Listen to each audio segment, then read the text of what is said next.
Good morning. கூடிய சீக்கிரம் தீபாவளி வரதுனால பக்ஷணம் பண்ண ஆரம்பிக்கலாம். Let it B A sweet start. இன்னைக்கு மைசூர் பாக் எப்படி பண்ணுறதுன்னு காமிச்சு தரேன். வேண்டிய பொருட்கள்: கடலை மாவு, சர்க்கரை, நெய். 1 கப்பு கடலை மாவுக்கு 3 கப்பு சர்க்கரை, 3 கப்பு நெய். முதல்ல ஒரு பாத்திரத்தில் நெய் தடவி வச்சோங்க.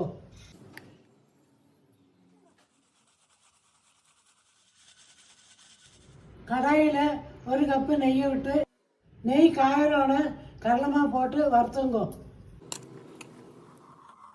ஹை ஹீட்டில் கையை விடாமல் கலந்துட்டு இருக்கும். இந்த மாதிரி பொங்கி வரோன்னு அடுப்பு அடைச்சிடுங்க. ஒரு கடாயில் தண்ணி ஊற்றி சர்க்கரையை கரைய வச்சுங்க. சர்க்கரை பாகாரோட 2 கப்பு நெய்யை காய வச்சுங்க. சர்க்கரை இந்த மாதிரி கம்பி பாகாரோட அடுப்பை சின்னாக்கிங்க. இப்போ கலரிண்டே வறுத்த கடலை மாவை போட்டுங்கோ. இப்போ பெருசாக்கிட்டு கை விடாமல் கலருங்கோ. கலரை கொஞ்சம் கொஞ்சமாக அள்ளி விட்டுங்கோ. இந்த மாதிரி பொங்கி வரோன்னு மீதி இருக்கிற நெய்யை விட்டுடுங்க.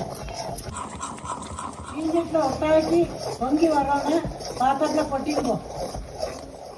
நல்லா தட்டி விடுங்கோ. பபிள்ஸ் எல்லாம் போயிடும். 5 நிமிஷம் ஃபேனில் ஆறின பின்ன கீரை போட்டு வச்சுங்கோ. டேஸ்டியான மைசூர் பாக்கு ரெடி. தீபாவளிக்கு நீங்களும் ட்ரை பண்ணி என்ஜாய் பண்ணுங்க. பாய்.